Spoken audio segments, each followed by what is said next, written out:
I want to start by giving all praise to Yahweh Bashim Yahushua, Bashim Wakakadash. The honors to apostles and elders of Great Millstone, and shalom to you brothers that's pushing this gospel truthfully. Alright.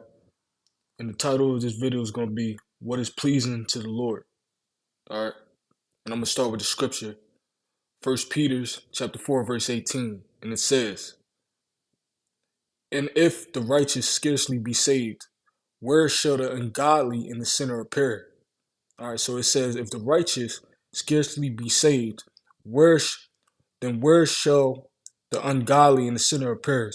Essentially, what's being said here is that we're going to make it by the skin of our teeth. When you go into the word scarcely, it means difficult, something that is difficult. You know what I'm saying? Something that is not easy. Matter of fact, let's get that word. All right, and then we're going to move forward with this particular scripture. But let's get this word scarcely. Let's see what that means. Okay? Because even though we're going to be saved out of the calamities and destructions that's going to befall on America, which is known as Babylon the Great, we're still going to have our feathers plucked, per se. We're still going to go out with a couple scrapes and scratches. We're not going to not go through things within Jacob's trouble and different events that's going to come to pass in the near future. You know what I'm saying? We're going to be saved. We're going to eat in that day, but we're still going to have to be on point. And that's what this whole thing is about, being in the truth. It's preparing yourself. You're prepping yourself for the things to come. So it reads, hold on. Let's find out the Greek. Let's see what it is. Strong's G 3433, Malis. So the Greek word for scarcely is malis. All right, and it means with difficulty, hardly, not easy, scarcely, very rarely. Okay, so it's something that's not going to be easy. You know what I'm saying? This is not going to be an easy walk. This is not an easy walk being in this truth. You know what I'm saying? We're going to go through trials and tribulations. You know what I'm saying? We're going to mess up, and that's how you improve. That's how you get better. So let's go back. So it says, if the righteous scarcely be saved, where should the ungodly and the sinner appear? So if the righteously is going to be scarcely saved by the skin of our teeth, we're going to have cuts, bruises, and a bunch of other scratches along the way when Jacob's trouble hit and different events that occur that's dealing with the destruction of America. It says, where shall the ungodly and the sinner appear? So if we're going to hardly be saved, if we're going to barely make it in that day, you know what I'm saying? We're going to make it by the skin of our teeth. How much more the wicked? How much more of those that sin, that was doing evil and wickedness? Okay? So they're going to suffer so much. They're going to suffer in that day. See, we're going to be saved. We're going to be delivered, you know what I'm saying, out of the problems that may befall on us. You know what I'm saying? We're going to be able to get past those obstacles because we have the knowledge, wisdom, and understanding of Yahweh Bashim Yahushua. But these other people out here, the 2/3 so-called white man, the heathens, they lack that. They lack the knowledge, wisdom, and understanding of the Most High and the Son. And guess what? They're going to get everything that comes with the destruction. Ultimately, that being the nuclear missiles. You know what I'm saying? The nuclear missiles is going to be the grand finale, the end all be all to America. Okay? Verse 19. Wherefore, let them that suffer according to the will of the Most High, Yahweh Bashim Yahushua, commit the keeping of their souls to him in well doing as unto a faithful creator. So it says, wherefore let them that suffer according to the will of the Most High. So it says, like, let us suffer in righteousness. Let us suffer for the Most High's sake. You know what I'm saying? Don't get rid of your don't get rid of your integrity. Don't drop your integrity. Don't uh stand on what you believe in. You know what I'm saying? The Lord is going to be faithful to it. He's not going to let us down. He's not going to fail us. You know what I'm saying? That day, you just do your part. You know what I'm saying? You hold on to your integrity. You hold on to what you believe in.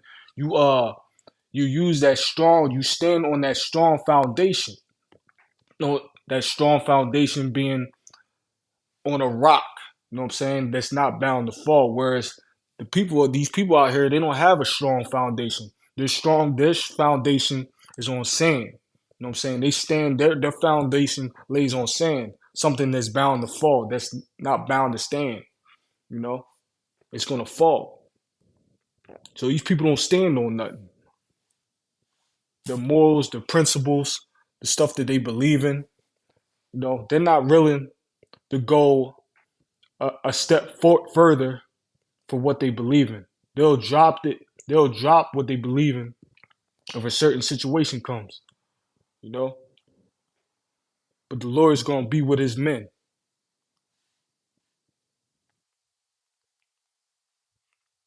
Isaiah chapter 65, verse 12, and it reads, "Therefore will I number you to the sword, and ye shall all bow down to the slaughter. Because when I called ye, because when I called, ye did not answer." All right, so these people, you know what I'm saying, they're walking by the camp. For example of that being they're walking past our camp. You know what I'm saying? We're pushing the word of Yahweh Shem outside. You got people, individuals, a bunch of individuals going past the camp. You know what I'm saying? This is some of the this is the greatest knowledge that you can get on the planet, and you're walking by like it ain't nothing. All right. So it says that the Lord has called. You know what I'm saying? He had called. Yahweh Shem Yahushua had called. You know what I'm saying? His men. He's calling through his men. You know what I'm saying? With what? This word, this knowledge, this gospel, this aka this good news. All right.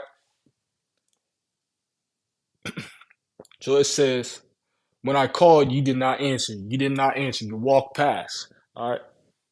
When I spake, ye did not hear. So these people, they don't got that spiritual hearing. You know what I'm saying? They're not able to understand what's being said. They're not, they're not being, they don't have the ability to understand the mysteries of this knowledge. Only the elect has the understanding to be able to grasp what is being said from who? The men of the Lord. Ultimately, the Most High is speaking to us. He's speaking to us, and they're getting it through the men of the Lord. All right. So only the elect is going to understand this. But ye did not hear. So the 2/3, the other nations, they're not going to be able to hear this word. Only the 1/3. But did evil before my eyes. You know what I'm saying? What is that evil? Committing adultery, uh, going into homosexual acts. All right. Forsaking the Lord, speaking bad against his men, speaking bad on the Lord's name, you know, being hypocrites, and did chose that wherein I delight of not. So the Lord is not happy with you people. The Lord is ultimately going to act. He's going to put you down for good. All right. Verse 13. All right, that's the point. Let me read on. Let me get to Matthew's. Matthew's chapter 12. Let me see something. Oh, it's first 47. Matthew's chapter 12, verse 47. Then one said unto him, Behold, thy mother and thy brethren stand without, desiring to speak with thee. But he answered, this is Yahushua answering, and said unto him that told him, Who is my mother, and who are my brethren? And he stretched forth his hand towards his disciples, and said, Behold, my mother and my brethren. Behold, my mother and my brethren. All right. So the Lord's family, the Lord's brothers, sisters, mothers, is his men. Okay. That is the Lord's family. That is who the Lord cares about. That is the Lord's true, true family. All right, not your actual relatives. You know what I'm saying? They're just blood relatives. That's it. Verse 50. For whosoever shall do the will of my Father which is in heaven, the same is my brother and sister and mother. So if you do this work, if you put forth the work and you do what is told of you, the Lord is going to continue. Is going to consider you a brother, somebody that's part of the family, part of His family. All right, and that's what this is all about. And the Lord is always bound. He always keeps His promise. If as long as His men do His part, as long as you do your part as men of the Lord will hold His part and save you. If you could, if you if you can continue towards the end, to the end. All right. With that, I'm gonna say shalom.